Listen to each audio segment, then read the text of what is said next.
How's my hair? You look great. You look great. So, Pass me the helmet. no, it's full of names. So, welcome to Break Magazine's Dakar halfway rest day preview thing. I don't know what this is, but we've come to the office again to talk about Dakar because we like it. It's been a pretty good week. I don't know if you guys have been watching, but I've watched pretty much every single thing I could. I think it's been a hard week for a few people. It's been a hard week for me. I haven't done any work yet. I've pressed F5 a lot on my keyboard. I've watched those dots on Tracking Dakar a lot. I don't know why. I don't know what they show me, but I look at them a lot. I've been paid to stare at a screen and follow tracking. I'm sorry, because you paid me. But that is all he's done. Every time I come in the office, I go to have a go at him for what he's not doing, but then I'd see what he's doing, and I just sit there and look at it as well. But if you haven't been watching, it has been an incredible week this week. Riding's looked amazing, terrain's looked amazing, it's looked really hard, it's been hot, it's been great. My predictions have gone out the window already, sorry Sam, but you've had a shocker there.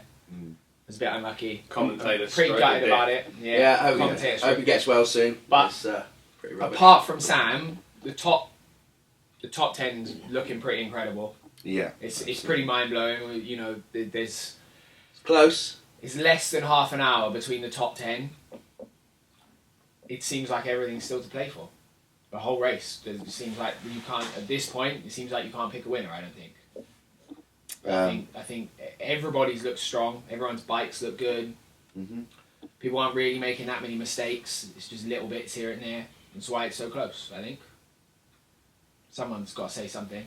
We'll wait for you to finish. No, I've kind of said that all along. If you're anyone that's inside half an hour, or even a little bit more, come the rest day, you definitely still can win from there. There's no question about it. We've seen it many times. The only difference is, as you said, there's 10, or even if you go to Ricky Breivik Factory Honda, 11, you know, within 30 minutes. The only reason you're not going to sort of say that someone in 11th is going to win, because it's unlikely that 10 people will mess up in front of him. But yeah, for sure, half an hour to the front, no problem for someone to close that gap. I mean, if Beretta or Price was just outside the top 10 and maybe 40 minutes back, you'd say maybe they could still do it. Definitely, but yeah. Guys like Brabec... last year he closed 40 minutes in the second week, didn't he? Yeah. But I think guys like Brabec and Svitko and Fares, they just haven't got that kind of X factor that Price and Mayo and Beretta have got. Yeah, that ability to take it to everyone else and put the pressure on everyone else to make a mistake. Yeah, exactly. I think, yeah. No, I mean,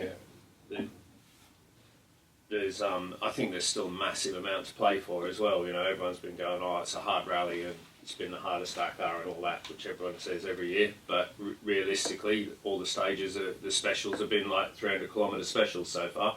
And I think the hardest days are yet to come. We were talking about this just now, but for sure it looks like the hardest days are definitely still to come. The rally's just begun, really. Some real big days coming, isn't there? So. Some big days in areas that are famously very, very difficult, very hot, hard riding. And I think, you know, every year Dakar's quite famous for it. Every year they have that one day where they try to murder the field a little bit and they cull that finisher rate right down. Or if they're not culling them on that day, they're putting people in a world of hurt for the coming days, and that day hasn't happened yet. You know, last year it was Fiambala, it was crazy hot, and a lot of people went out of the race in that day and the next day.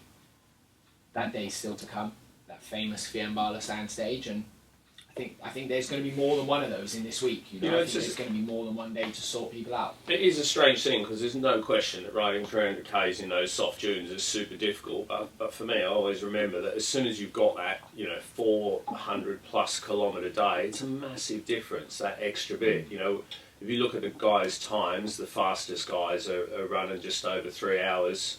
3:15, 3:20 on the specials. Yeah, there was all one week this day week. They went to 4. You know, anyone that's raced off road, you know, if you do a 3 hour Hare and Hounds, you tend to be riding for 3 hours 10, 3 hours 15, and that's kind of like, you couldn't do that. You couldn't push hard for 3 hours, but you try pushing hard for 5 hours. Yeah, and even if the terrain's easier, that game changes a lot. The mentality of riding 500k's wide open is a big difference.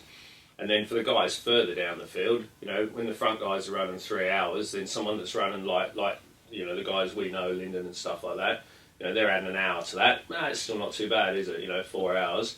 But when the front guys are then taking 5 or 6 hours, you're back. The guys in 50th is running 7, 8 hours on the special.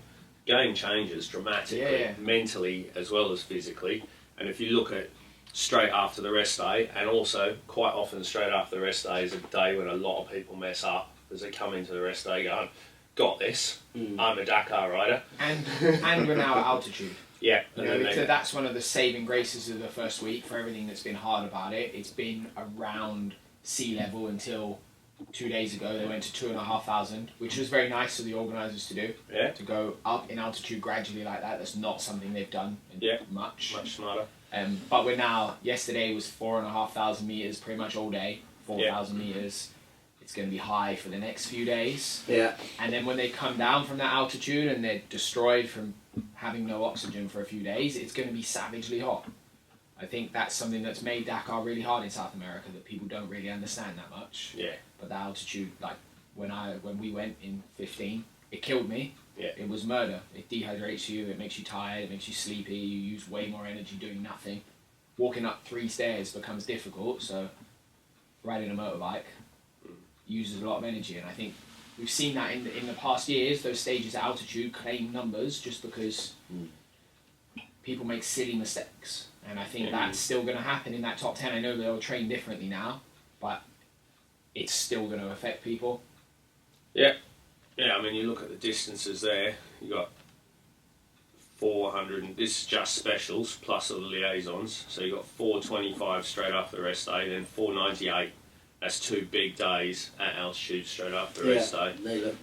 And then in that last week, so you've got 6 of the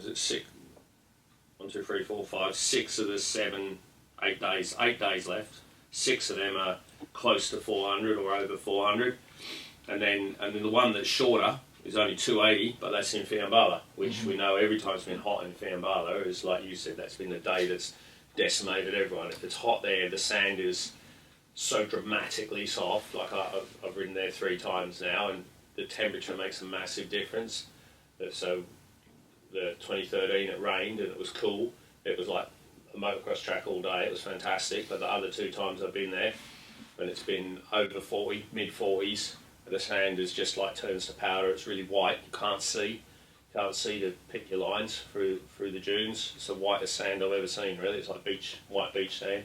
Like really, really powdery and really soft, like there's hills that you just can't get up in, and then the navigation as well. Lots of canyons in the dunes, strangely.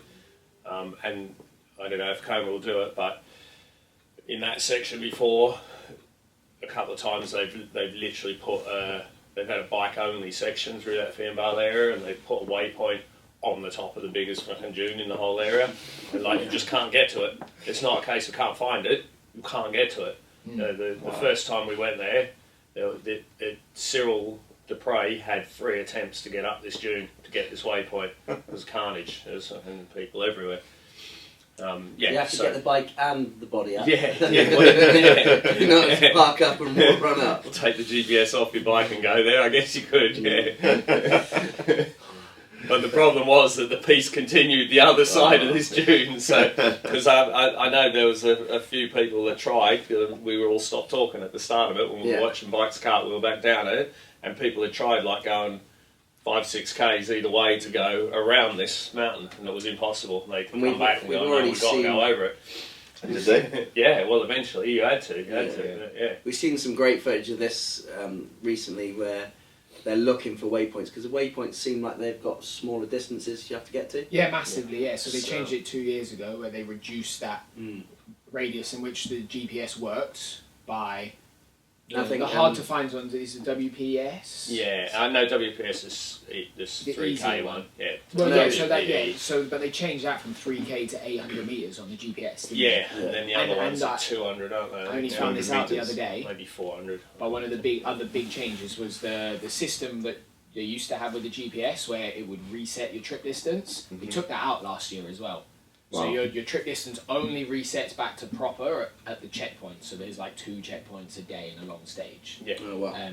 So it's all back to fully manual. You have to adjust your trip meter yourself, and then the GPS, especially in the dunes, that's got to be really difficult. Yeah. You know, you only have to be 1 degree off on your cap for a couple of K, and you're a kilometre away from the waypoint, and you'll never find it. Well, you know, which has happened with Toby. Toby Price had that 2 days ago. Yeah.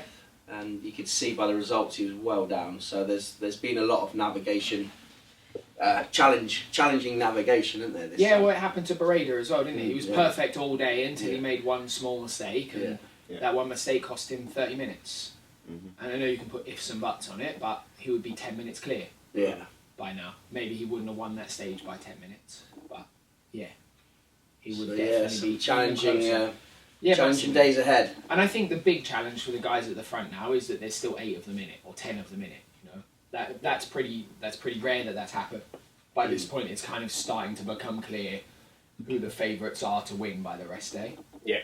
Whereas now, I think you could throw all those names in the air, and whichever one lands upright is the potential winner. You know, the gaps are so small, aren't they? Yeah. It is really unbelievable when you look down the list. Should you have a look at the top 10? Should we have a look? Who picked Benavides to win? Benavides, I think. That wasn't me. He wasn't there? No. I said he was up there. I didn't didn't. Obviously, I didn't pick him because I'm never going to win. No, I don't think any of us put No, him down I as the said- winner. But Van it's a Bremen really, was good, it's but- a really interesting fact as well. Apart from last year, it's almost unheard of that the guy who leads at the rest day wins the race. It doesn't happen. The second week is always too much going on. Mm. Yeah. Sam leading for as long as he did last year is pretty unheard of, especially in the Coma Dupre era. That was not the way they approached the race at all. Yeah. They always approached the race to have one day in the second week where they blew everyone else apart, and they'd pick that day at the start of the race and they'd build their whole strategy around it. Whereas it's a little bit different now, I think. Yeah, The guys I think has- it's dramatically it's different. become clear that the strategy has come back to Dakar. Like, there are guys picking their days where they're like, this is the day I'm going to attack. I think this looks like a day I can do well. Yeah. It was clear with Mio yesterday. It rained. He looked, you know, and he smoked it because it was super European conditions and he was really comfortable. And I just with the interviews with some of the other riders, they both said it. Bereda and Benavides quite openly. They were like, these days are days I chose beforehand that I wanted to attack. And I think that will happen again in the second week now as well. For sure. Yeah. Which makes it difficult because everybody's trying to attack. It's not just 2 guys fighting over strategy anymore. No, that's right. Yeah. It's 10 guys. It's 10 guys trying to figure out what the other one wants to do. Yeah, Mm. and the rule that they changed a couple of years ago, where they went from 2-minute gaps to 3-minute gaps, and It's a so when great they lead change. out in the morning now, they start 3 minutes apart. It has made a big difference, I think, because even though guys still have a disadvantage when they open the piste, they do still tend Stay to in end front. up on the stage being the person that's leading, don't they? Like lose time, but they're not getting caught. Yeah. You know, when they were catching each other before, then it was very cat and mouse. Well, it means the time gaps, if you start in 6th place, the time gaps are actually bigger. Yeah. You know, so the guy, like the day Bereda won by 10 minutes, he started 9th and finished 4th on actual stage position. Yeah. But it meant that time gap was huge because the guys in front aren't catching each other and able to ride together. Yeah. Yeah. You know, the 3 in front of that finished in front of him still finished in the order they started, pretty much. You know. Yeah. I think that's a really big change, and it's a change that's good. I think. Yeah. It makes the race much more open than it used to be, and I think that will play more effect now that we're out of the sand dunes, and leading is less difficult. You know, when you start to ride on those tracks, leading the navigation is less difficult, especially when it's dry and you don't see the track on the ground. So much, yeah. You know, so Absolutely. the guys in 2nd and 3rd and 4th and 5th, they're still having to put way more into that navigation. They've got way less to chase, and 3 minutes is much harder to make up when the riding's easy. Yeah. You know, 3 minutes in sand dunes is nothing. Yeah. 3 minutes on On a piece. a hard Yeah. track where the junctions are much easier to find and there's a lot less canyons and single track riding, especially when we get into Argentina. I think, you know, that then it's not surprising if someone like Benavides or Bereda wins from the front. Yeah. Either, you know. Yeah. Or Toby Price wins from the front. Fiambala again. Again. Yeah. Yeah. But those are the 3 guys that are capable of doing that. So just going back to Bereda's little well, incredible feat on stage 5, winning by more than 10 minutes. Yep.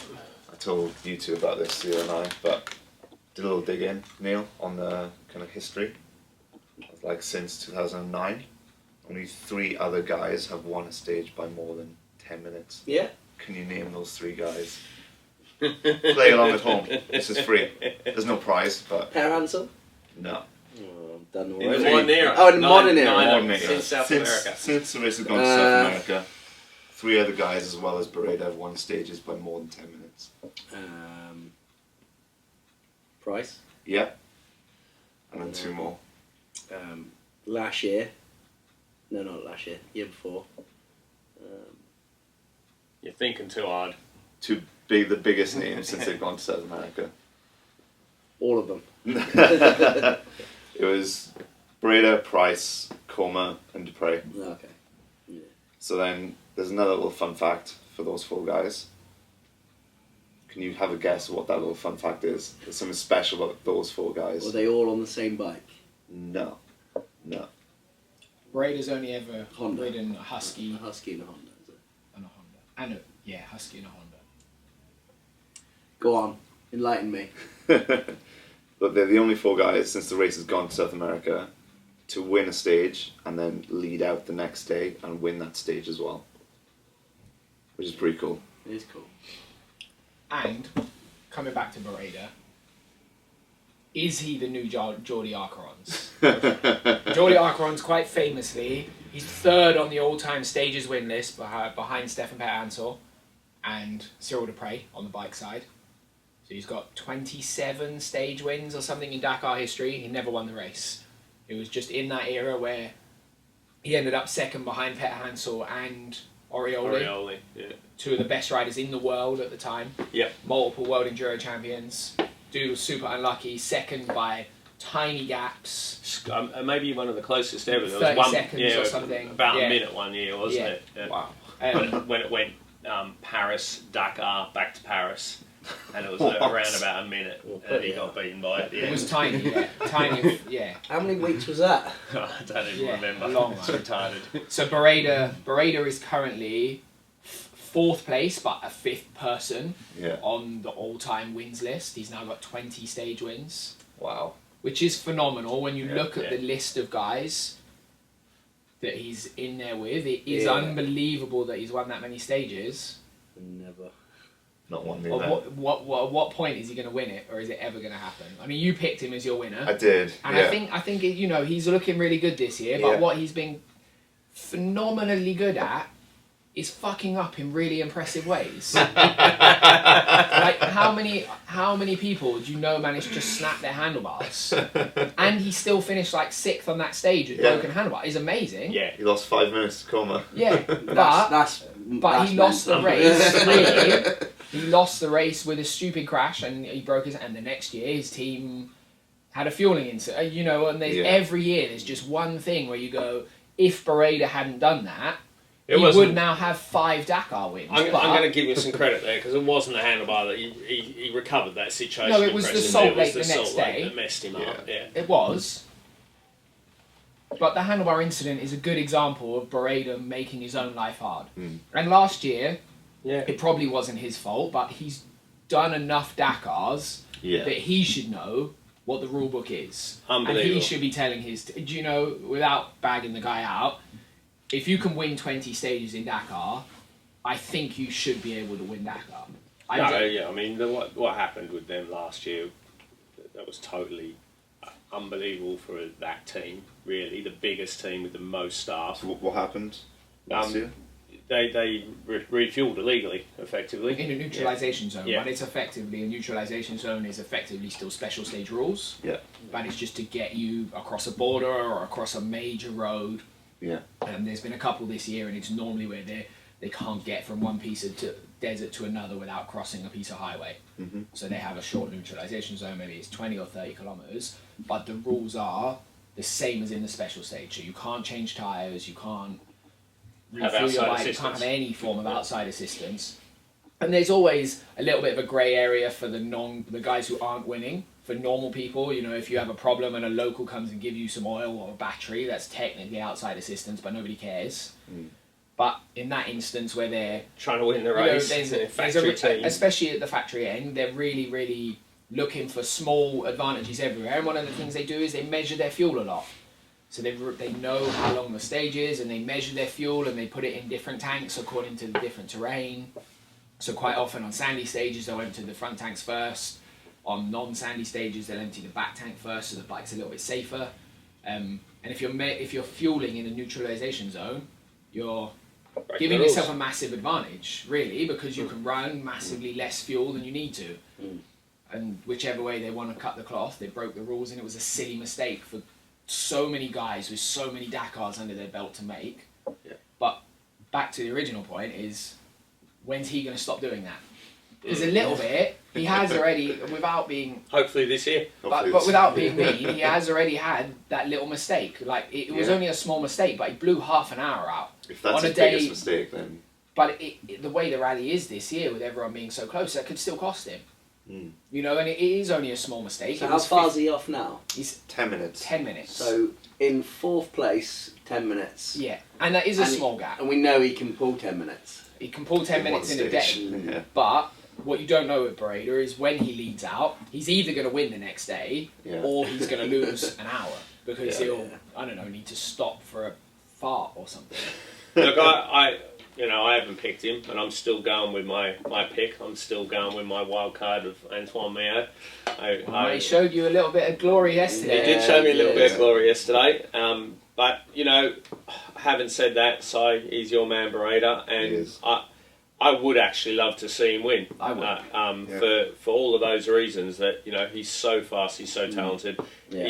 You know, I think in terms of pure raw speed, him and Toby, when they're both firing, are the fastest guys in terms of raw speed now. And he's given us some amazing TV over the last 5 years. And some incredible crashes and wild you know, riding. for what you said, that he's won so many stages and he's been such a character of the race for so long.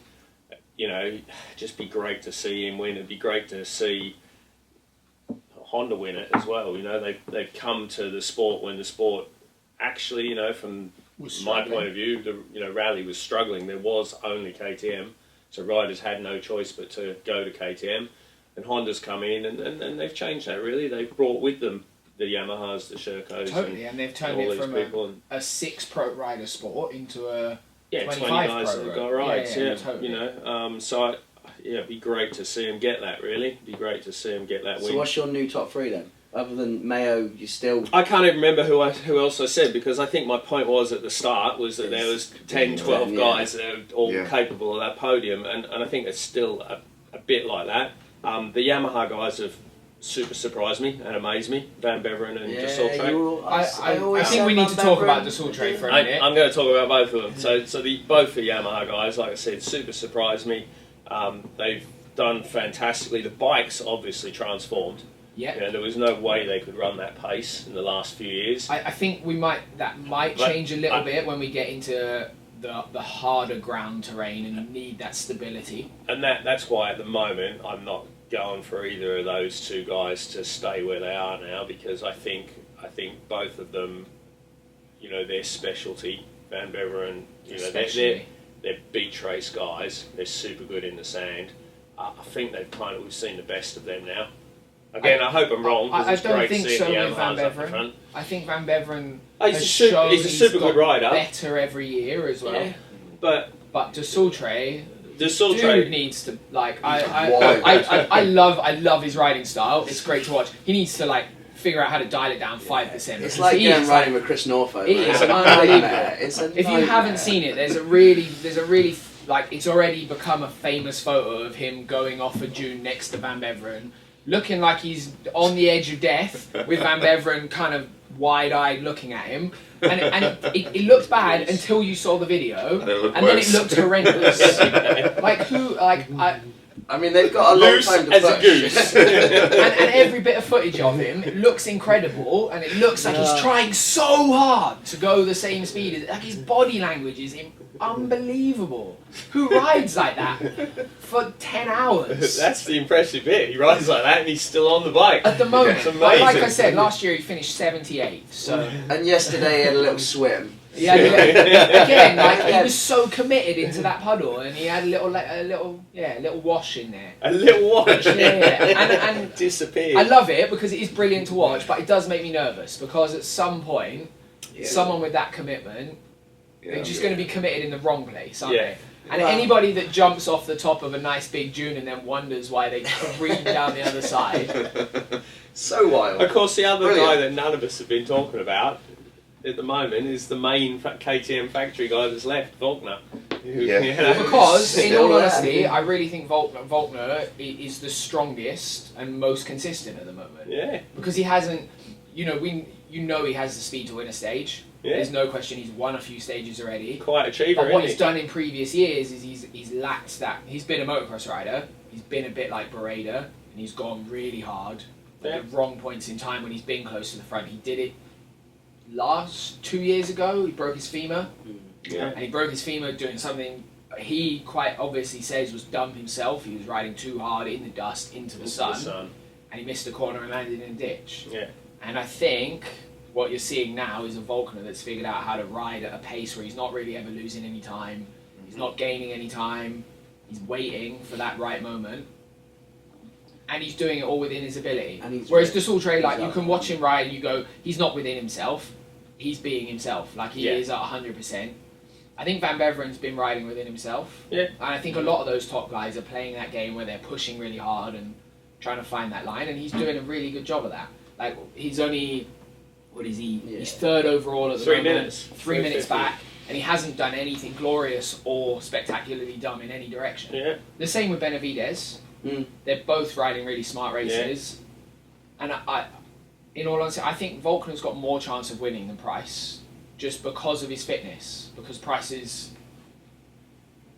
He's happily said it himself a few times on his little interviews and on his Instagram, hasn't he, that he's happy cruising and he'd be happy if he's in the top 5 and ecstatic if he's on the podium. Yeah. He's kind of said that himself. He's only been back on the bike a month, so to be back on the bike a month and cruising along in 5th. And a wet mullet's heavy. It can't be good in the heat. It's not heat efficient. Every interview is brilliant with him. His hair is disgusting. No, but he's loving it. You see, all the other guys are a little bit slick. Yeah, and he's just loving it. He's just wandered out of the Australian bush with a kangaroo under his arm. He's having a good time, and it's great to see him up in the top 5. I love it. Yeah. No, I think it's there's so much to talk about. There really is. I think those two together, Mio and Toby, they're pretty funny together. Yeah, they look like they're having fun. A few times they're in the same camper, and every time they've been kind of together. Mio always comes across as a good guy, doesn't he? Yeah, funny guy. Massive. Again, people don't know him so much yet, but if you're in enduro scene, he's been such a legend for so long. For years, He's 5 times world enduro champion. That's why when it rained yesterday, he just smoked everyone. Yeah. And smoked 30 seconds. Yeah, across the top 3. In the last section, wasn't it?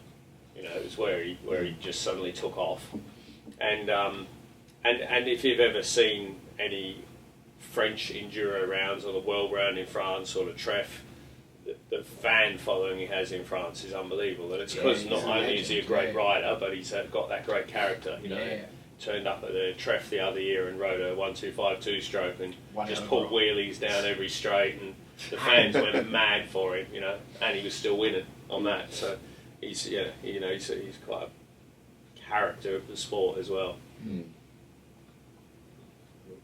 then Quintanella's sort of slipped back a little bit, but again, no one's going to bet against him right now because again, same as Bereda, just that one little mistake. I think for Quintanilla, the big shame for him is that it doesn't go to his home country. Yeah. It doesn't go to the terrain that he knows best, and the terrain where he has, he then has that speed. But he's won a lot of races in South America. He has. And those South American guys, like, we're about to ride into Benavides' home. Yeah. We go right through where he grew up. Yeah. He is going to be insanely quick. But I also think Quintanilla... He's from Salta, isn't he? He's from Salta, yeah. I think him and his little brother... His little brother's not been anywhere yet. He's kind of around the top 20 on most stages. Yeah, 16th overall, first Dakar. But I think he's going to come alive a bit like Benavides did when we get into his home territory. That all of a sudden this little bloke that no one knows is going to... Yeah. But also I think that area is going to be strong for Quintanilla. You know, the guys that are solid guys are gonna start hemorrhaging a bit of time, I think. Anyway. Yeah. It will be really. It's going to be a really interesting second week. I'm definitely keeping Quintanilla in second spot in my old predictions He's list very for sure. consistent. Johnny Albert's there as well, look. Johnny Albert's there on his gas KTM. Yeah, it's a little bit. Yeah, I think Johnny Albert's another guy that we know. Oh, is that stopped? Is it? He's had some good stage results before, the last time he was there. Yeah. There was only like last time or the time before that. It was like he was only a water carrier basically, and then And when they asked him to turn it up, he exactly. kind of came out and ripped a top 5 stage finish. Yeah, no, and I think we way. all again totally know he can. He's again two times He's world recorded champion. Peanuts. I'm good. I'm on a diet. You just had a massive pile of them, you know. And a sausage and bacon bat. That's why I'm not hungry. Yeah, Johnny Albert definitely can do. He's a guy, but I think to be in that sort of top 5 is another year away for him. Yeah, I consist- think to be in that top 5, you have to want to go that fast. Yeah, and maybe he's got a good bike now, but it's sort of like you need to come a couple of times on the same bike and the same. He's got a thing. good bike until Gas decide to build him a real one. Yeah. If you didn't know this, Gas are there this year, but they're using KTM bikes with Gas paint on them. No, they're Gas Rally Replica 450s. If you go on his actual Unbranded. profile on the website, it says KTM 450 Rally. But again, it's good. There's another brand there. Can we talk about one other thing as well? So there's 3. They've bought 3 more factory riders. That's 3 more guys with a ride. We've kind of all forgotten about it because it was a few days ago. But Rodriguez crash, 1 kilometre into Oh Dakar. boy! Yeah, I think One. Mate. They didn't make the 1 kilometre mark. Mate, he hit the ground I hate so to- hard his yeah, I'm ancestors sorry. would feel that. Big. It was horrible. What the? Hey, what were you thinking, man? What were you let's thinking? apologise to him a little bit because he is lying in a hospital bed with some pretty nasty injury. Yeah. bumps. Yeah, absolutely. And I hope he does heal properly from that.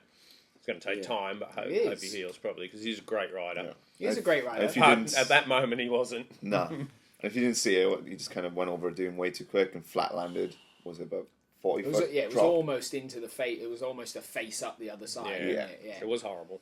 But it was about 700 metres off the start. Yeah. Yeah. It was the second drop. Maybe a couple more. It's hard to tell. Yeah. But it was definitely With a down. lot of people there. A lot of people there. Yeah. But also, his Instagram post 2 days before was beautiful. Yes. You see it? It was a quote from his team manager about how sensible and mature of a rider he was. Patient, I think was the word he used. As he went wide open into a drop. But it's, And there's You know, been a few. There's been a few crashes, Yeah. hasn't there? There's Yeah. been big. Yeah. I mean, when you're a factory rider, There's been every factory rider has been on the TV having some wild moment, Yeah. apart from Bereda, yeah, which means he's still got some in the bank. Like there's at least 3 coming this week, where Bereda disappears off the edge of a track with legs hanging. And there's been some nasty car ones as well. there's been some horrendous car ones. Got a They're few great, of aren't the they? top players are out already through massive crashes. I've seen 2 of them now. That one that was cruising around Facebook of the Hilux ending up on its nose. Yeah. I saw another one yesterday, different car. yeah, same Exactly thing. the same. Over a dune too quick, and it just dug in, and the car just rests on its nose. Man, that'd be stressful to be in that, wouldn't it? There's been some great proper Dakar story sportsmanship this year. Yeah, as brilliant. well, hasn't Yeah, it? brilliant. I Yeah. think again, we're bike guys, but the truck thing yesterday. Yeah. But when was the pretty guy, the impressive. second place guy pulled Yeah. the Kamaz out. Yeah. That's Amazing. cool. Yeah, that is cool. could have Yeah. easily ended up winning the rally there, and Yeah. he didn't. He stopped and pulled the race leader out of the hole. That's cool. Yeah, yeah. yeah. He still come second. Yeah. No, he won the stage. He won the stage. Still won the He's- stage. Yeah. Yeah, but that's the stories like that, and we're seeing a lot of the stories in Malmoto as well. Yeah. We're seeing a few. The guy the other night whose sprocket came off. Yeah, He pushed his bike Yeah. into the finish with no chain. Bike didn't run. He pushed it into the finish himself, and then somehow managed to get it all fixed. Yeah. Still in That's the race in Malmoto, so he did it all himself. That's really cool. Mm. And Dupre, I think he needs a little bit of love for.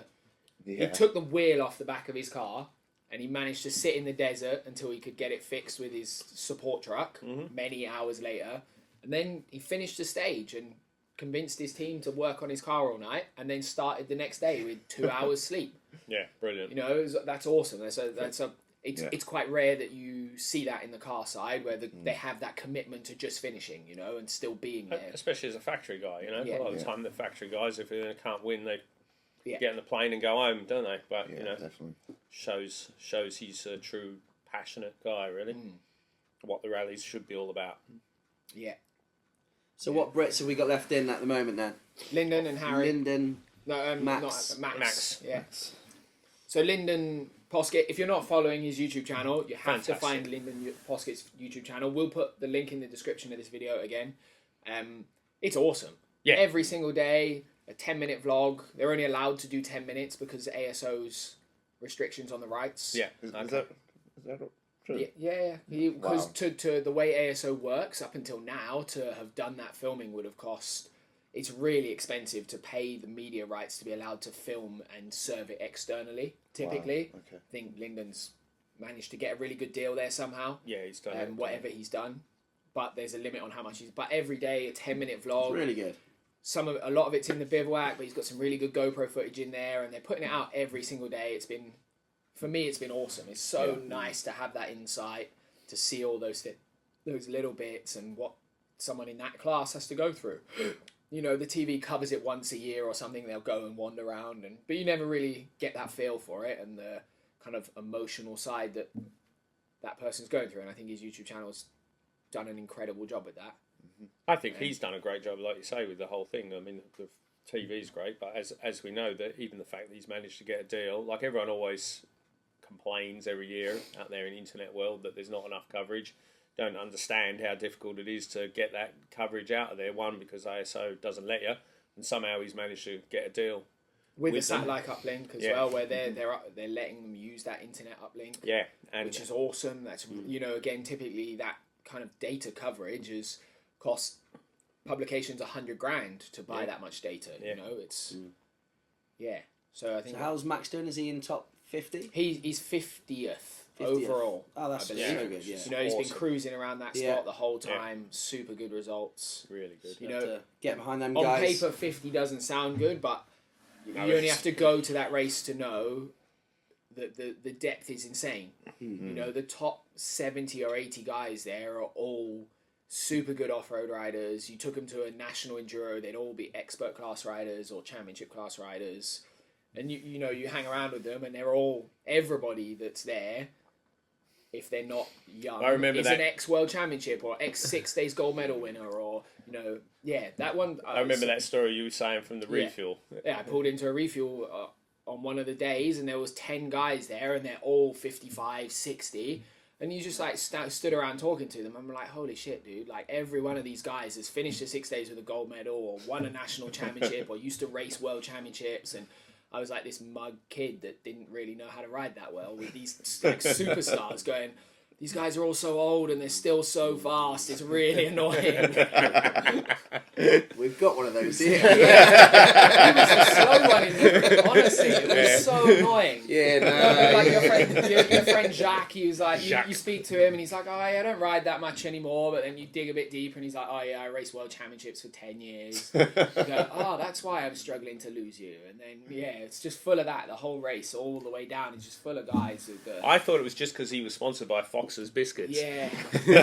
That's why I hung around him a lot anyway. Yeah, share the biscuits. But it's just the whole race is full of that. Guys you've never heard of that have got just unbelievable skill, and I think anybody that comes in the top 60 at the end of Dakar is that's a good result. You know, and that, you know, the speed that you have to go just to get there is really high. It's not a trail ride, you know. Yeah. You're definitely always maybe not riding 100%, but you have to attack all the time the terrain. You can't ride slowly. It's too far. You know, it really is. Yeah. It's anyone that gets a stage result that regularly in the top 60 is, I think, going a good pace. I say that because that was the speed I was going. If they're faster than me, they must be a total legend. So here's another one for people just to watch. Then what about Rosa Romero? What, the woman that consistently beats her own husband to the finish line? Amazing. What an So amazing Rosa Romero's woman. husband is Nanny Roma, the factory mini car driver. We think maybe we need to check this properly, but he's only finished 3 Dakars in 27 million attempts. He did win 2 of those. Yeah. One in a car, one on a bike. But his wife finishes every year. Every year on a bike, and she's not if I super was her, fast, but she's solid. She just really rocks up solid, every yeah. day. Yeah. She's a good rider. You Yeah. know, she makes no mistakes. She just cracks on. Yeah. If I was her, I would constantly rip out of him about how many Dakars she'd finish. But imagine what it versus must be like, when they're both at the start, and she's going to do something really dangerous on a bike, and he's in a car with a roll cage. I know which And one then- I'm more worried about. Yeah. she must just be shitting herself. We made the joke. We made the joke before the start of the race, didn't we? About how Nanny was, you know, if he made it to the rest day without having a massive crash, it'd be impressive, and he made it 2 days. Yeah. Is he still in? Yeah, I think so. Yeah, Oh, you got no? I thought he went to hospital, didn't he? I'm not sure. He he's- went to Yeah, hospital, he's out. but they said on the TV yesterday he was still in, so I was a bit confused. Okay. We need to check. Well, we that. need to check that, But if you didn't see his crash, it Oh. was phenomenal. It That was unbelievable. soft pocket of The whole sand. section. Just the whole section. He went off one dune, slammed the other side, went straight back on the gas at, I don't know, he must have been doing 100 k's an hour when he He rolled. probably rung his bell off the drop off. Yeah, and then totally. just, But it was like really messy dune, like going up this big dune, and he was pinned, and he just chucked it left, and it went, nope. It was awesome. What a crash. What a crash. nightmare. Well, I think you've done a good crash if you make the Dakar moment of the day. Yeah. You know, that's True. generally every day that moment. First it was Bryce Menzies. Yeah. It was Rodriguez, then Menzies, then Roma. Every day it's good on YouTube channel, Dakar's YouTube channel. It's really That's a little bit the point, isn't it? Is most of the privateers on Dakar, the goal is actually everyone thinks you want to be on telly, but the goal is not to be on the telly. Not to- Because you're either got to be winning or crashing. Yeah, or you know, Basically. every time you see the camera, if you see a helicopter camera, slow down, man. It's so scary. I only saw it once, and I went into that mode. I'm like, yeah, helicopter. I'm gonna hang this out, and then I was like, instantly regretted it. It was the most dangerous piece of track on the whole race. It was like loads of hidden holes and square edges, and I went into the first one and went, oh my god, and then rode like a granny for the next 20k. For that exact reason. If you see a helicopter and you're not really fast... Or get the elbows up, put the gas wide open, but keep the front brake on. So Just drag the back a little. lots of dust, lots of wheel They spin. can't see your brake light. Yeah, speed. You know, every time the helicopter runs alongside someone that's not a privateer and they start waving or something, I've just got visions of hitting a rock. Oh man! And the only other time I saw a camera helicopter, I had a massive crash, didn't I? Well, I think the helicopter came because of your crash. You can see it in the distance. It's not a PG-friendly story, though. No, So, it's not. yeah. It's a story for another time. Made me cry a little bit and him a lot. I just didn't move. Did it blow your trousers off? It didn't blow my trousers off. It wasn't that big. No, then. but that's like a legitimate allowed thing now. It happened Yeah. in Supercross on the weekend.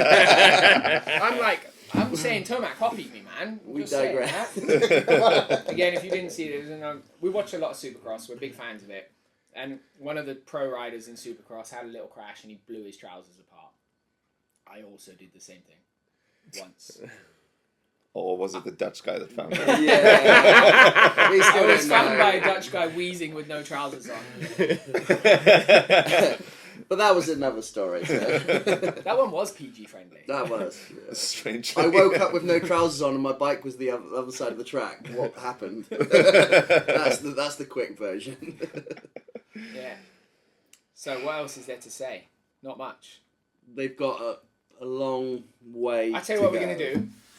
We're going to go through those predictions again. Okay. 6 days in, Mhm. and I think the rally is just starting. Yep. The gaps are so small Totally. that now it's just a game of who can keep their shit together the longest. Yeah. So, who are you calling?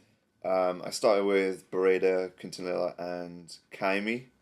Kaimi, Franco, mate, what are you doing? Let me down. Yeah, you're having He's him like out there. 35th at the moment. He had one big crash. He's going to win it. Yeah. I'll stick with Breda and Quintana. I think they've got this, and I'm going to swap my Yamaha riders. I'm going to have Van Beveren in third instead of Kaimi. I'm going to stick with the brand. So you've got no KTM on the podium. Yeah. Annoyingly, side. Can we just point out that KTM have won 16 in a row? I think 17, isn't it? Lots. Anyway, We've lost count. Yeah. Too many. Too many. Yeah, I think you probably made the best call there. But I'm not going to copy you. I'm going to stick. I think you've got it, but I'm going to stick with Mio on the top spot. I said it at the start. Got to go with it. He's still in with a shout for sure. I think unfortunately, Bereda's either got to win or be off the podium. So he's not on my podium. Because yeah, It's true. Well, yeah. He's going to win or crash. Wait, wasn't he? Was he fourth? He was fifth last year. 5th. Yeah, by no minutes. Yeah, not far. And then I'm going to go Volkner Benavides. Nice. Mio, Volkner, Volkner, Benavides. yeah. So KTM 1-2, Honda third. It will make me sad. Like I said, I really would love to see Honda win it. I'd love to see Breda win it, but I'm not going to call it. I know it's been around a few years, Let's but that say Honda it. is so pretty. It is. Those LEDs on the rear tanks. Oh my god, they make me. If Honda made Africa Twin look like that, and We don't ride buy like that, I would buy one with my own money. I'm a journalist. We don't buy bikes. Well, and that's sort of another frustrating thing in a way, isn't it? Because you can buy the KTM, rally bike. Imagine if you could buy the Honda. And when it they looks first like came, you can buy the Honda, the Yamaha. Sorry, there's a few people like a long way down the order on the Yamaha. and when Honda first came, that was originally supposed to be the deal, wasn't it? Because they had this sort of production rule. I don't quite understand. They do what's have a happened production rule, but the production rule is very vague. The production rule requires you to sell one bike. Oh, wow. So the there. way So they're that selling Honda, them to Honda South America for the B team. so effectively. however they fund the B team, they Yeah. sell them to Honda South America. That gets them through the production rule. But it you know, is a little bit of a grey area because the Hero is the same. The Hero Speed Brain bike has been around a long time, but you can't buy a Hero. Does that make sense? Okay, yeah, you can buy a Speed Brain. You can buy Speed Brain, Buy an but SWM, it's not as which is very similar. But for me, that's one of the things people maybe don't understand. But KTM's done fantastically for a long time. The reason KTM fills the whole front of the field and the whole field is because you can buy that bike. You can, as a customer, you can go and buy that 95% bike. of the factory bike. Yeah, and it's good to go for the race. It's changed the race dramatically from everyone having to sort of build a bike. In fact, you can anyone can go and buy that bike and turn up on the start line, and they've done it in such a way that it's hard to go against it, because when you buy that bike, they've got 5 trucks there full of spare parts, and you pay for the service package, but you've got everything that you need on the rally. You don't have to take all that stuff. Yeah, it makes it a lot easier, doesn't it? And the money that they raise through that process is what funds their factory team. That when you buy a KTM rally bike, it doesn't go to the money doesn't go to KTM. It goes straight into KTM Motorsport, and that funds the whole process. And that means there's a lot of people can then access rally. And again. And it'd just be great if Honda and Yamaha were doing the same, and you had a bit of choice there as a privateer, that you could go and buy any of those bikes. It'd be Sorry, that was very rude of us. Yeah. well, I'm used to that. Neil, what's your top 3? I think the strong magical powers of the mullet is going to help Toby to the top of the spot. You're going for Toby on the numero uno. Toby. I think you like it because he's got the same belly. He's not got a belly. He's got his bum bag under his shirt. Yeah, that's how we all wear it. Neil just wears a backpack on the front all the time. Brilliant. The physique and the hair is very similar, isn't Brilliant. it? No, the hair. Mate, when we go to Dakar, you have to have a mullet. It's going to take me to 2020 to grow anything. I know, I'm that's losing why it quicker than I grow it. So Toby. I want to say Van Beveren, but I think he's just going to slowly hover around third, fourth. Bereda and Walkner. That was 4 people. No one. Toby, Breda. Bereda, Walkner. Walkner. That's 3. Van Beveren fourth.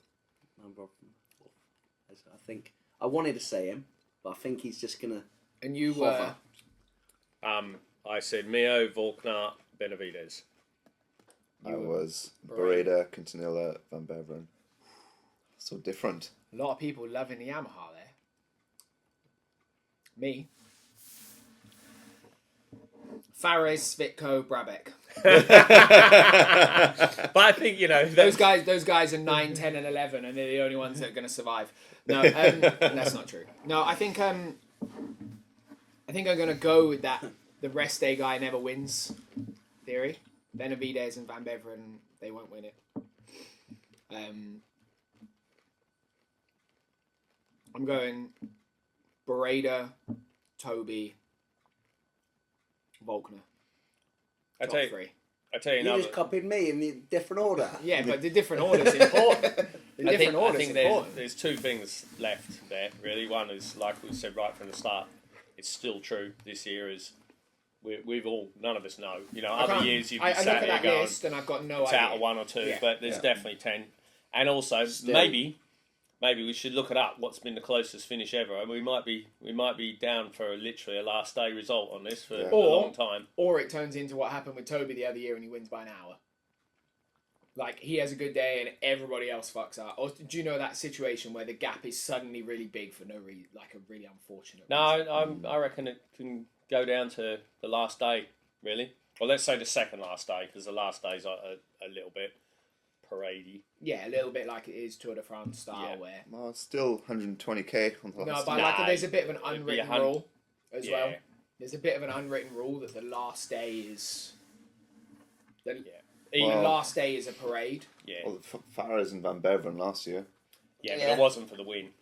No, but still A like little close.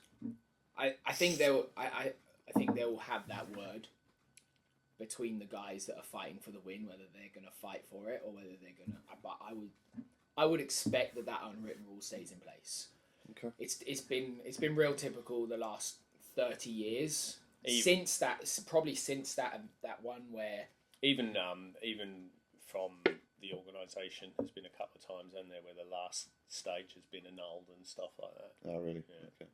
and they it's the same people that run the Tour de France. I think they like that parade in where it's It gives them time to set the podium up and, Okay.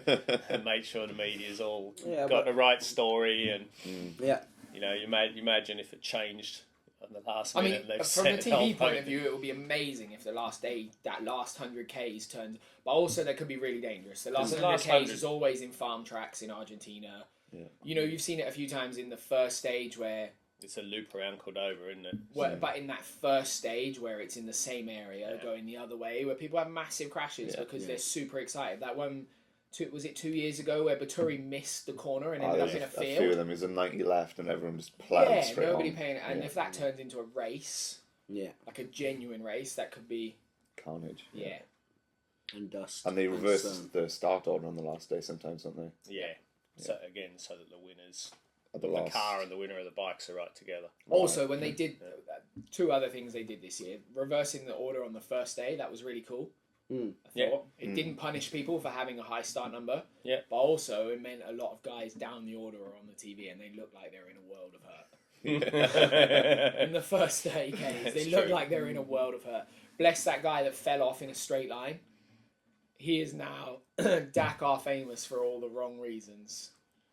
But Sure. But also the day, I thought it was really cool the day they put everybody behind the cars. Yeah. Because it was safer. Mm. I like that. I mean, getting Yeah. caught by a car is a terrifying experience and It it is. only gets worse. And it made the terrain harder for the bikes. That was really the point good. for me. Not for the guys down the field, but for the guys at the front of the field. It's really rare that they see cars. Yeah. You know, if you finish in the top 50 in the bikes or anywhere near there, you probably won't see a car. Yeah. And for them to have to ride in the terrain of those cars is probably a shock to them. Yeah. But also, I think it's cool that it gives a bit more respect to the guys that are at the back of the field because those guys need respect. Yeah. You only have to Massively. ride at the pace of those guys and the terrain they suffer a couple of times to. It's like a different world of hurt. Yeah. You know that we did it a couple of times together. Yeah. You end up where those trucks and cars have battered the piece. One day we started together After the after the first car. No, What after the trucks as well. Yeah, and the terrain is it is a different world. Beaten. Yeah. You cannot. It's like there's been a 12-hour race Yeah. on bikes before you went there. Yeah. Everything is destroyed. Like the piste is 100 meters wide. You can't get away from it either. Whereas when you're further up the field, you can always get away from those tracks. But once the cars have been through, that's it. They destroy the desert. It just turns into a slot rut for 400 kilometers. Fesh and dirt and dust, and in the sand it's even worse, isn't it? Yeah. You know, when you can get a fresh line in the sand, it's not too bad. But as soon as you can't get that fresh line, yeah. And I think that's cool that they made them suffer. Like you saw it, it looked hard for them, didn't it? Yeah. You know, those good guys really struggling, and that's cool. Yeah, Definitely. so that's probably it. The Competition last bit, we ran. Oh, yeah. If you haven't seen it yet, we did a video on how to read a road book. That's going to where's the appear prize? above Neil's head, so you can click that link there. Is that the prize?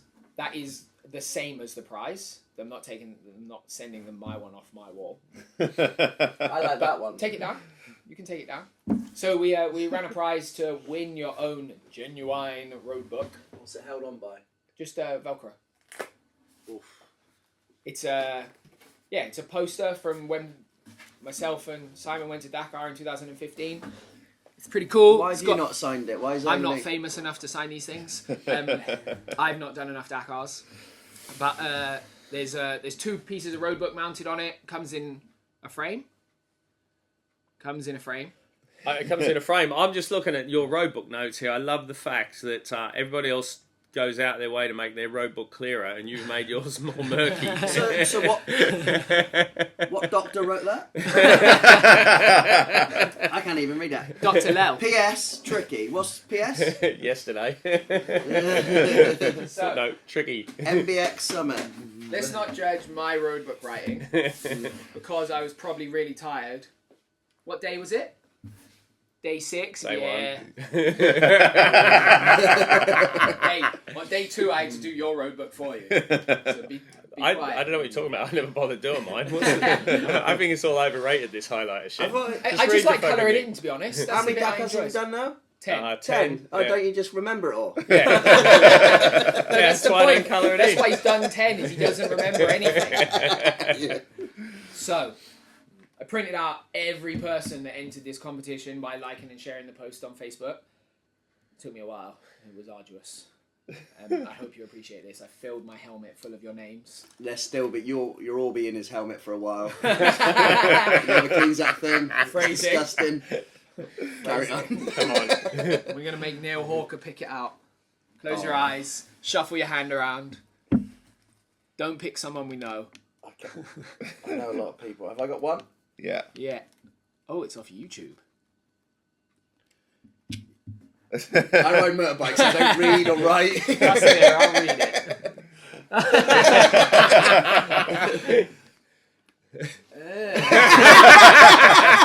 It's your own writing. Matt someone. It was off. It's a YouTube name. I think it says Matt Dadask. Well done. Yeah. If we can get Nice in one, contact Matt. with you through YouTube, then we will. Be sending this along. Yeah, contact Yeah. us. Yeah, contact us. We'll send you a message on YouTube, hopefully. If that's possible. I don't even know if that's possible. I'm sure it is. I'm sure it is. Matt to desk. But yeah, congratulations. You win a road book. And when will we back at the end? Last Yeah, we'll do something after the last day. We'll talk more junk for you to listen to. And yeah, we'll have another Mini Tip Monday, which is Dakar centric on Monday. Well done. Getting there. I'm getting there. You're on point now. You're so good. No. I think you're my hero. Thank you. All right. So while we're all sitting around the desk then, what are we supposed to say now? Life's better when you're riding. Oh, look at that. He's even got finger guns. Remember, guys, life's better when you're riding. That was awesome. All right, that's us done. See you on the flip side.